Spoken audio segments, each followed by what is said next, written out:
Hey, buddy, watch this. Hello, Regis Skillman is the name and Hearthstone is the game, and this is part 13 of my Witchwood card review. 5 new cards this time around, 2 of which are new class legendaries. Some pretty crazy stuff. So if you don't have a ton of time, you just want to see the cards, hit the link in the description, go to the quick reviews at the end of the video, just take a look at the cards, my 5-star ratings. Otherwise, let's go ahead and jump into my more detailed reviews. Up first here, I have the new Mage Legendary. This is Toki Time Tinker, a new 6-mana 5/5 with a battle cry that reads, add a random legendary minion from the past to your hand.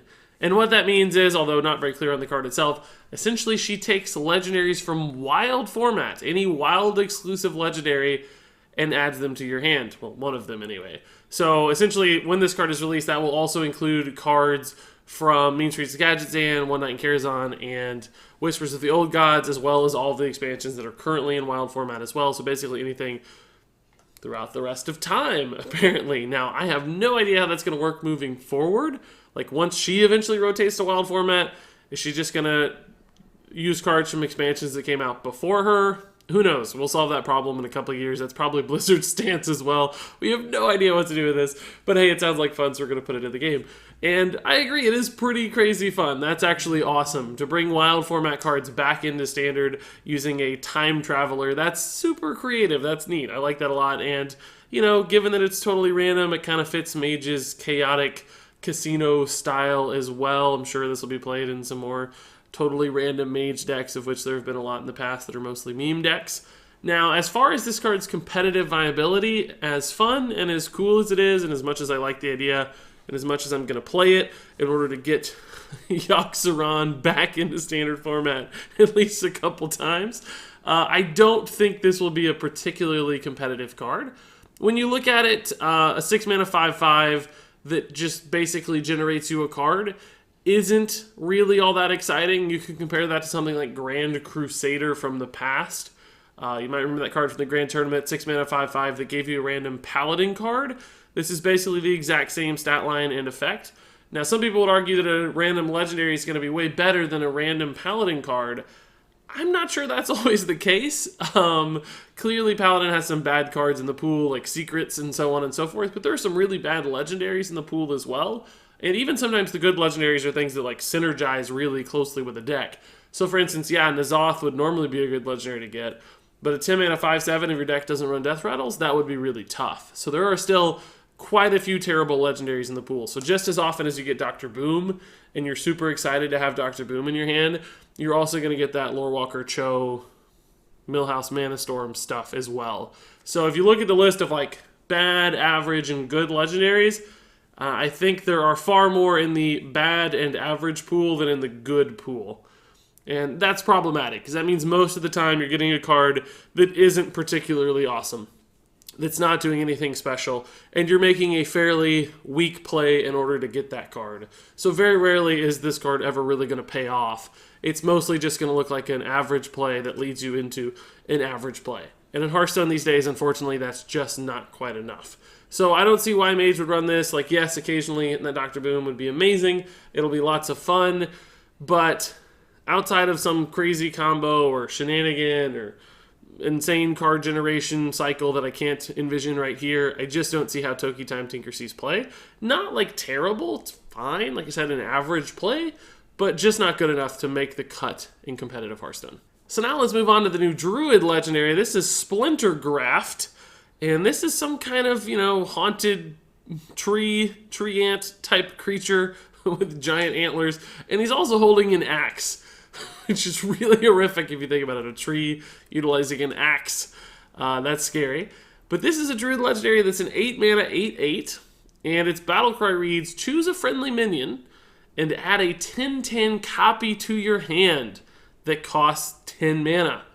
So, okay, wow, this is like Zola the Gorgon, but magnified times a lot.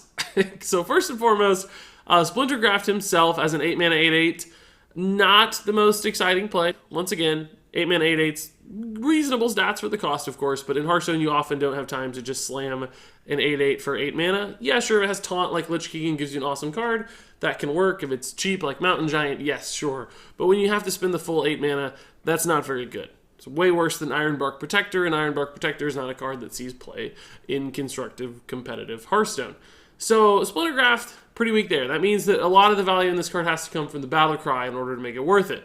And to me, the Battle Cry seems really hard to use, because you're adding essentially another really slow card to your hand. You're adding a 10-drop to your hand, and for that 10-drop to be good, despite its 10-10 stats, once again, fine for 10 mana, sure, it needs to do something very impactful, or set up a win condition.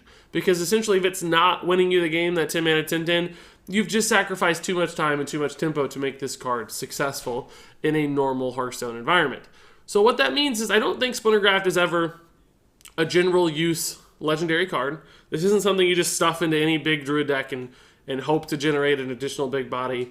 I don't think it makes sense there at all. But where it does start to make a little bit of sense, still challenged, but makes sense, is in more combo-oriented decks. Decks that are designed to pull off some exact sort of thing, some exact play that puts you in position to win. So for instance, you could slam this into an Aviana Kun deck in Wild format, where you play Splintergraft for 1 mana, and the minion you generate only costs 1 mana because of the Aviana discount, and then you have a super combo enabler to make more Malagoses or whatever it is, a more consistent Malagos option for that 1-turn kill potential in an Aviana Kun deck. Splintergraft works awesome in that environment. Maybe this will be a great wild combo card. But of course, my reviews do focus primarily on standard format.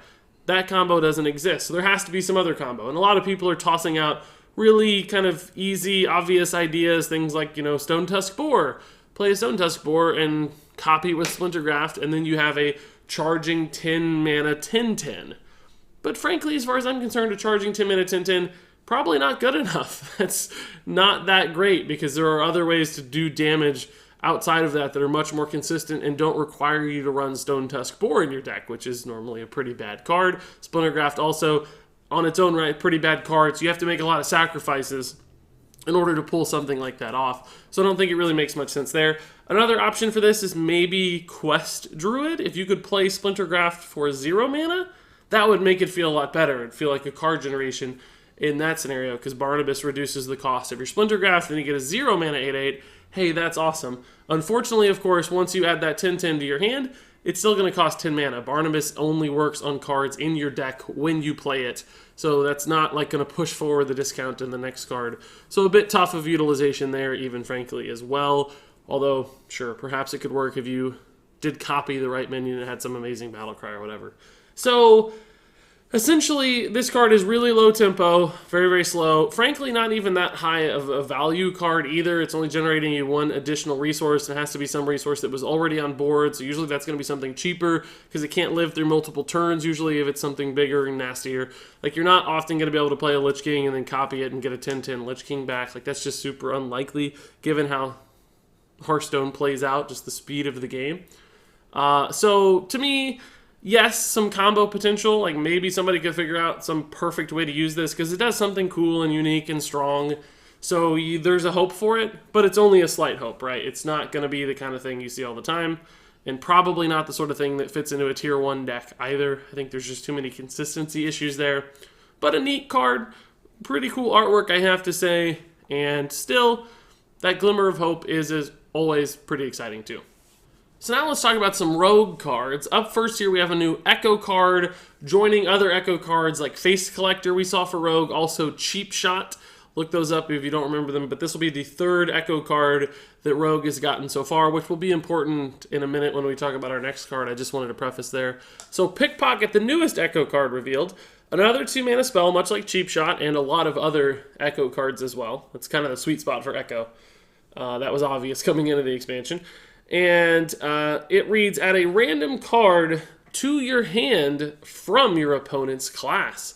So, cool name effect. I like the artwork too. It's pretty neat. You get a little card stolen out of their purse there. So that's pretty neat. It's basically a swashbuckler, not on a stick, and a little bit more expensive. So yes, you lose the 1/1, but you can cast this 5 times if you need to. And that's a lot of upside, frankly, because sometimes you have spare mana in Hearthstone, and being able to find a flexible card that slots into that spare mana and replaces itself can, frankly, go a long way. Especially with something like Pickpocket. With Kabbalist Tome, for instance, another card that sort of generates cards, That one's a little riskier because you're spending so much mana. It's a big commitment to play something like Kabbalist Tome. With Pickpocket, you could just use it twice with that 4 spare mana and feel a little better and generate some resources for later. Occasionally you could use it for 10 and get 5 new cards as well if you're in a really slow late game control style matchup. So I like the flexibility, frankly. Now, I will say that, you know, spending 2 mana to get a random card is not always the best return because a lot of random cards are junk, particularly depending on the class you're playing. You just aren't going to be able to utilize everything.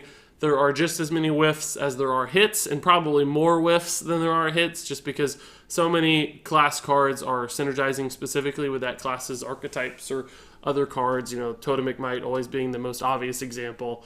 And then there are other just weak cards too. Paladin Secrets on average don't go very far. You'd be pretty sad to spend 2 mana to draw a Paladin Secret. That's not a super exciting play. So clearly, consistency and strength issues with Pickpocket as well, despite that flexibility. So a bit of a balancing act there. Now, on top of that, the other good thing, of course, is that Rogue can utilize spells, in fact, multiple spell casts pretty well in Hearthstone. They can also discount spells sometimes. So think about things like Gadgetzan Auctioneer. You've also got Edwin Van Cleef. You've got Preparation to discount all these spells. So maybe Pickpocket fits into a Miracle Rogue shell. Okay, it's just another spell that can give you some depth in the late game. It's a bit expensive for Auctioneer at 2 mana. You much rather play those like 0 and 1 cost spells on your Auctioneer turns than 2. But still, if you're able to stick an Auctioneer, this thing could go absolutely crazy, generating you ridiculous amounts of stuff. And that's always exciting. So still some potential to gain additional benefits on your Echo's cast. Even activating combos, you know, sometimes you just need that cheap combo activator. And Pickpocket, even if you never echoed it, just to activate a combo sometimes as a cheap 2 mana spell that also turns into something new in your hand, that could be worth it as well. So I can see some utilizations for this card, certainly in Rogue. They have ways to make these things work. And I think I like it even better than Cheap Shot a little bit in some ways. They're both okay.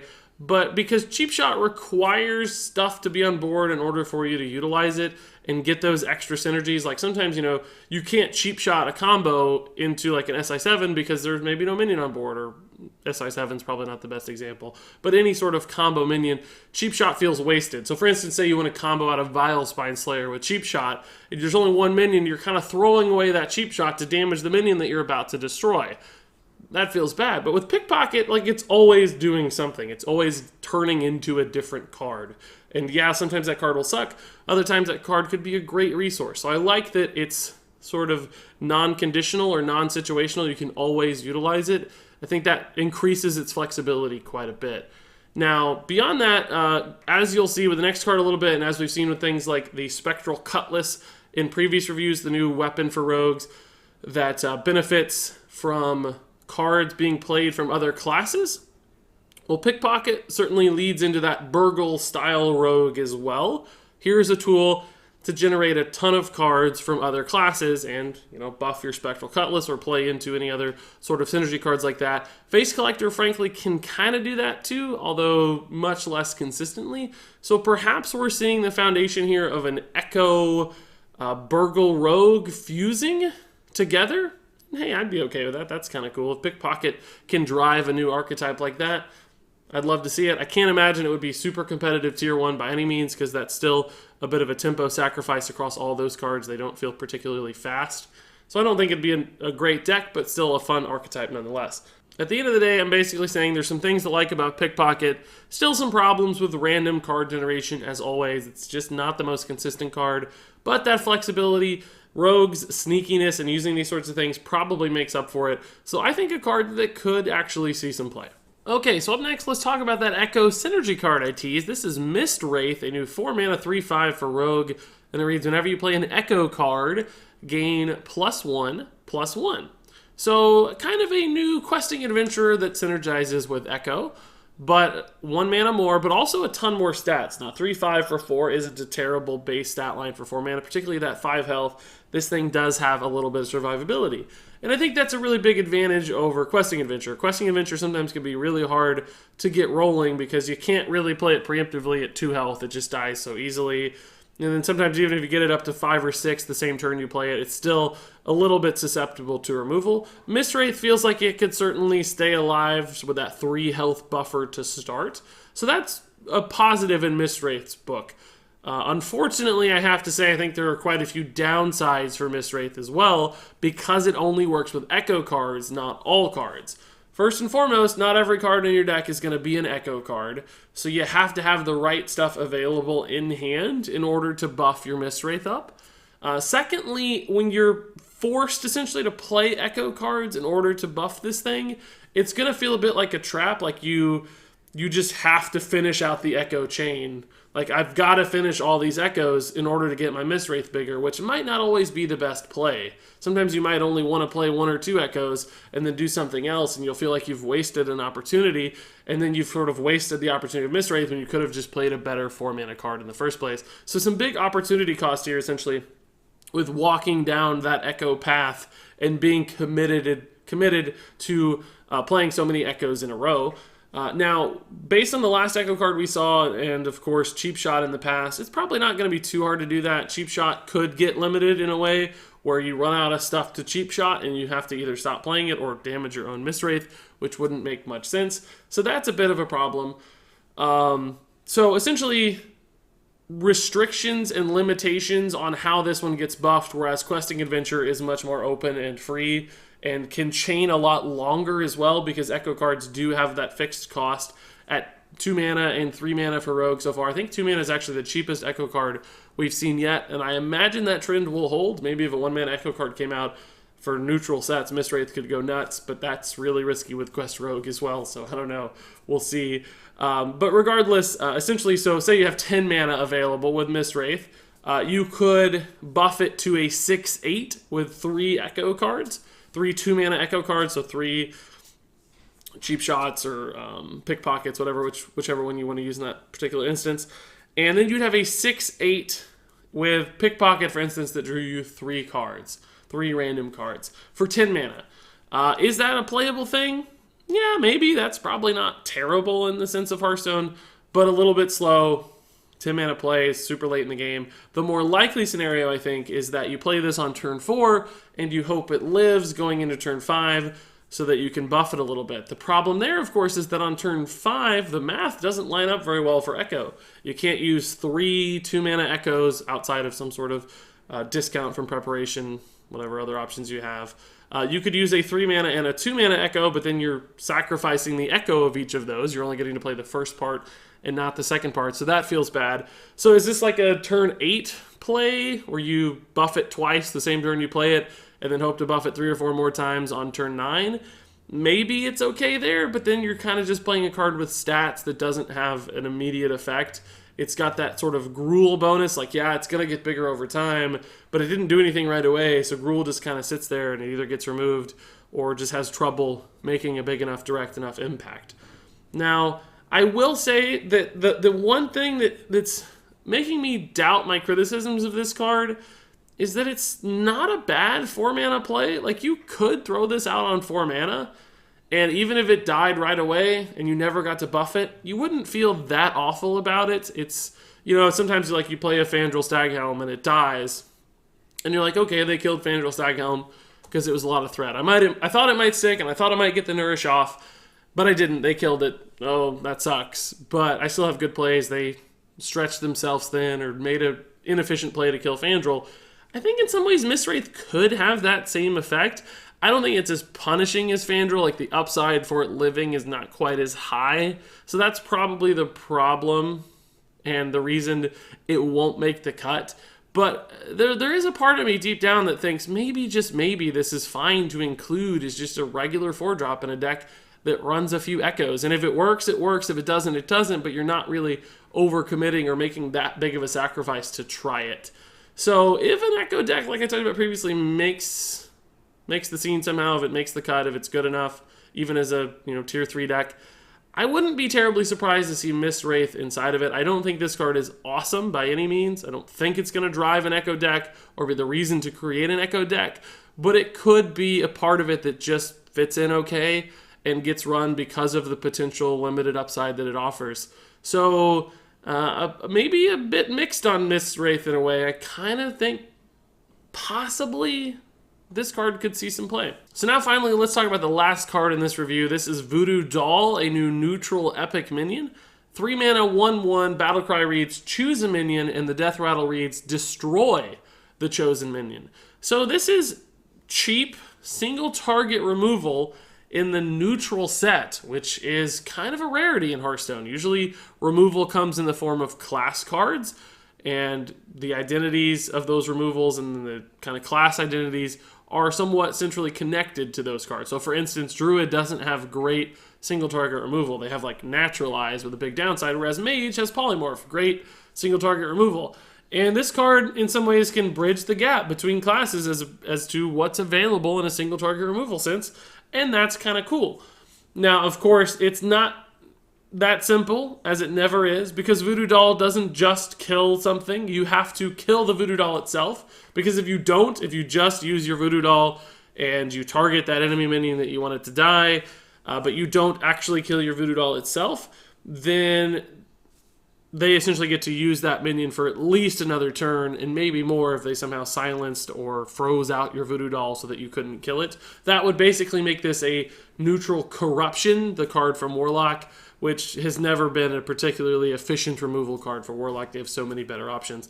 So I think for Voodoo Doll to really make any kind of sense, you do have to kill this the same turn in which you play it, which is a lot easier for some classes than it is for other classes. Particularly if you think about things like Mage, they always have their ping, which would enable them to kill the Voodoo Doll immediately. So that gives them a pretty consistent 1 card, 5 mana, single target removal option. That would be a bit like an Assassinate for Rogue, for instance.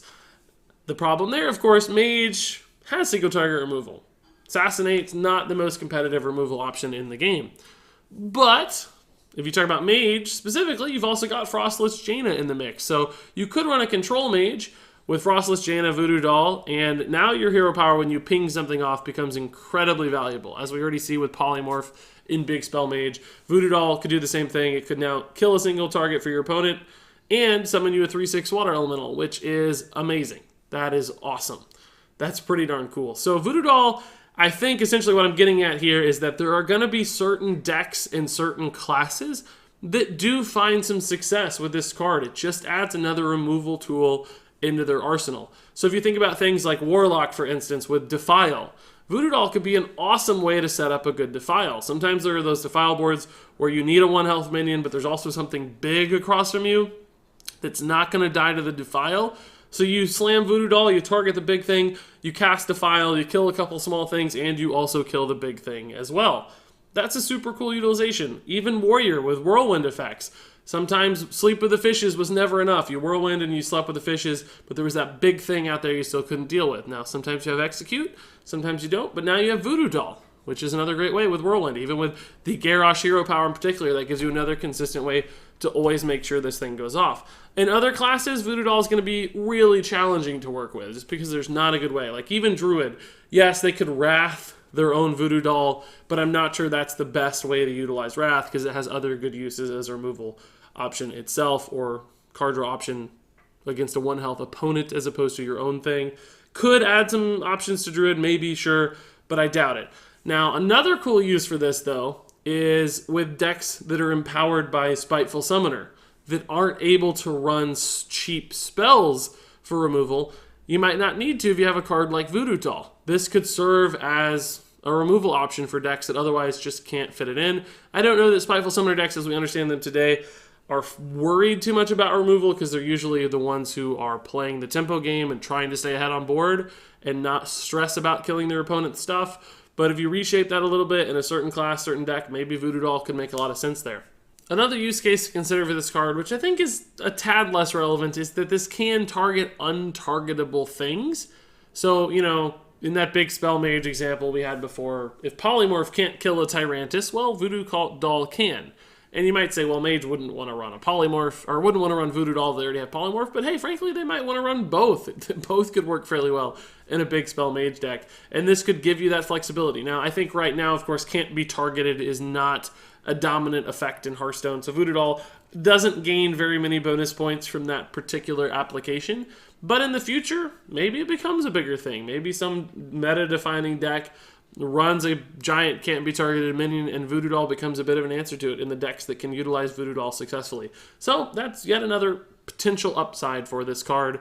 And again, since it's neutral, everybody can do that, which is nice. It just adds flexibility and a removal option to so many different classes that might not otherwise have it. Now, of course, it wouldn't be a Regis Kelpin review if I didn't talk about the downsides of this card as well. And there are some challenges here, right? Voodoo Doll, essentially, because of that corruption comparison, does kind of require you to have the second piece of the puzzle in order to make it work. So sometimes you have to use your hero power to help your Voodoo Doll instead of pinging off that 8-1 across the board from you, right? So that's a problem. You might have to have the Whirlwind set up or the Defile. You might need that empowering piece to make your Voodoo Doll good. So that does make it a little bit less consistent. It could get stuck in your hand. And of course, removal cards kind of have that problem already. Sometimes they can get camped in your hand. And a removal card that has some conditional aspect getting stuck in your hand because it doesn't have that second piece of the puzzle is even more problematic. It also makes it weirdly less flexible from a mana standpoint. Now, yes, it is pretty cheap at 3 mana, but compared to like Hex or Polymorph, for instance, if you need 5, 6, 7 mana to activate this thing, it's just not going to be able to go off quite as often or allow you to do as many other things in combination. Despite those challenges, I think just because it's so flexible, works across so many classes, has the potential to be a big swing card in some ways and empower other things like Defile and Mage Hero Power Jaina.